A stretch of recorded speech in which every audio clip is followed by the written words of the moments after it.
Hi, I'm Charlie with Precision Matthews, and today we're going to reach into my folder titled Subjects I Answer a Lot of Questions About and Should Probably Make a Video For. Today, we're talking about the installation of a Z-axis power feed on our PM833 TV milling machine. The manual that comes with the unit is okay, but kind of general, so I'd like to get some of the specifics on video for your reference. Let's get started. The first step is to crank the head all the way to the top of the travel range and the table all the way forward. This is partially to get as much elbow room as possible for the installation, but also to remind you of why you bought the power feed in the first place. If the installation goes as planned, this should be the last time you need to crank for over a minute to get the head all the way up.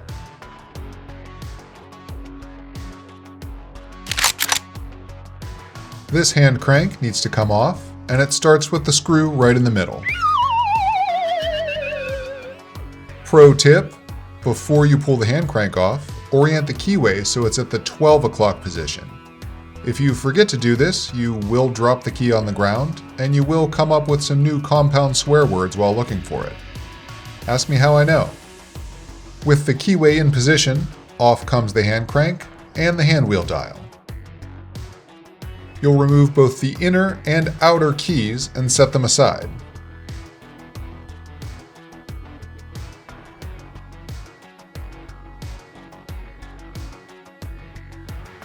Now the 4 socket head cap screws that hold the square flange on. Do not remove the circular inner flange just yet. That's what retains the bearings, so if you take that off now, you'll push the bearings out when trying to press the shaft back in a couple steps from now. Ask me how I know.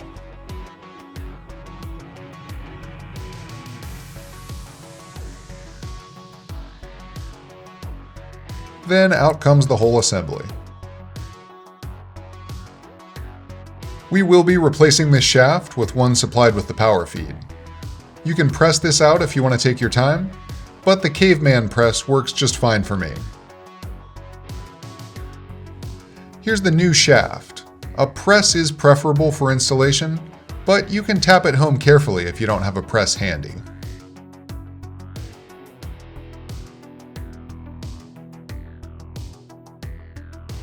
I admit I've even used the tops of my steel-toed boots as anvils once or twice. Charlie. As long as the safety guy's not around. You cannot use your own feet as an anvil. Charlie! We'll do things by the book and actually use the press for this. Sorry if you were already composing your comments yelling at me for not using a press. You can still hit send if you want. I know that telling people they don't know what they're doing is half the fun of watching technical videos on YouTube. We'll now do a dry fit to mark the position of the roll pin holes we need to drill to join the gear shaft to the extension shaft. You don't need to put grease on the gear teeth yet, and you don't need to snug these screws down super tight, because this is coming off in a minute anyway.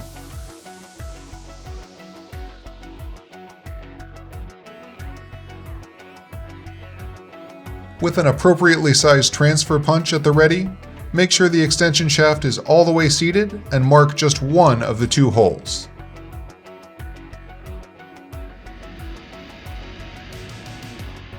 Once you've got that marked, you take this all apart, press or hammer the shaft out, and drill for the roll pins. The extension shaft comes pre-drilled with a pilot hole on only one side, but you'll be drilling the whole way through. If you don't have another mill handy, and you don't want to put your 833 back together, you could just use a drill press or even a hand drill. If you go that route, just remember that you probably won't be perfectly straight and on center. So you need to ensure that during assembly, the shaft is clocked the same way as when you drilled it, and not 180 degrees off, causing the through hole on the backside to not align. Ask me how I know that. The reason I only transfer punch one of the 2 holes is because I'll drill one hole, drive in the roll pin, then drill the other hole with the 2 shafts securely fastened together. The second hole doesn't need to be punched because we'll use the pre-drilled pilot hole in the extension shaft as a guide. That way there's no chance of the assembly slipping and misdrilling the second hole. Now we can finally grease the teeth of the helical gear on the end of the drive shaft and assemble everything. As I drive these two roll pins home, shout out to the Mayhew roll pin punches that have the hemispherical dome at the tip to slip into the end of the roll pin and keep the punch centered. These punches are a godsend. They make driving roll pins impossible to screw up. They make driving roll pins almost impossible to screw up. You'll want to drive the roll pins in so that they're slightly recessed on one end and slightly proud on the other. Then hand file the proud end down to flush. This section of the shaft rotates on needle bearings within the Powerfeed motor, so it's very important that nothing protrudes from the shaft here. Next, we'll replace the original ring flange with one that comes with the Powerfeed. This one has holes tapped to mount the Powerfeed motor.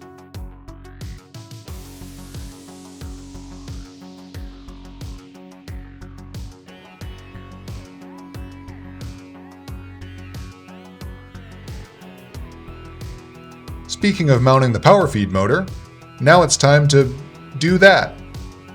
The motor slides on and two screws hold it in place. It's mounted at this angle so the controls are easily reached while still staying clear of the table movement. Now we're ready for a couple things to happen all in a row. I'll put the handle knob on first so that I don't jab myself in the hand in the next couple steps.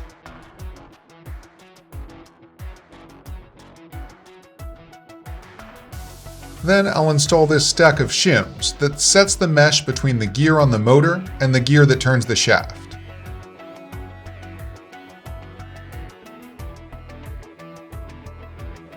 The Powerfeed comes with an assortment of shims, and you get the right stack through trial and error.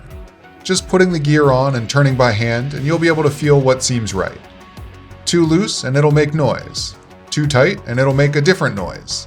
Just right and the gear noise quiets down. I know that's a little vague, but it makes sense when you get your hands on the parts.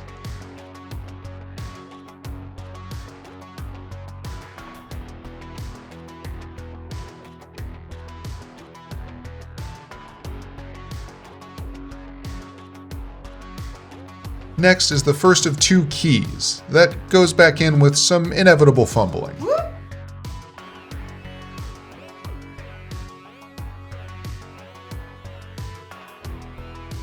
Then the second stack of shims that sets the clearance between the dial and the body of the motor. This is also achieved through trial and error, but this one is simpler. You just want a hair of space between the two parts so that the dial doesn't scrape on the body of the motor.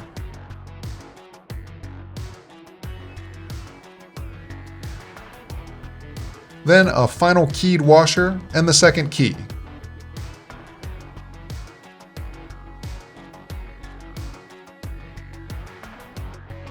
Last is the handle. Note that this is a different handle from what we took off. Again, this came in the kit with the Powerfeed, and this one can free spin, so you don't smack yourself in the elbow with the handle like some people we know.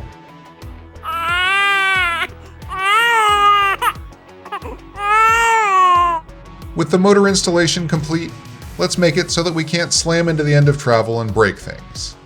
I'll start by saying that there's more than one way to install these limit stops, even on the very same machine.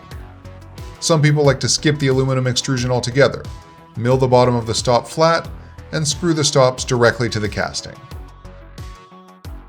Because of that, I'm not going to give a blow-by-blow of our installation. I'm just going to give you some general pointers over the metric ton of footage that we got of me doing my three favorite things: marking, drilling, and tapping cast iron. The aluminum extrusion that comes with the kit is a universal one-size-fits-all part, which means that it's just slightly too short to comfortably fit both stops in a way that you get full travel. If I'm using the extrusion, I say err on the side of mounting a little high, so that you can place a stop at the very top of travel.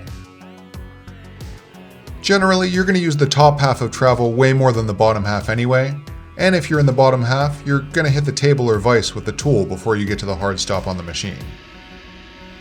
I like to slide the bottom stop around anyway, depending on the tool I'm using.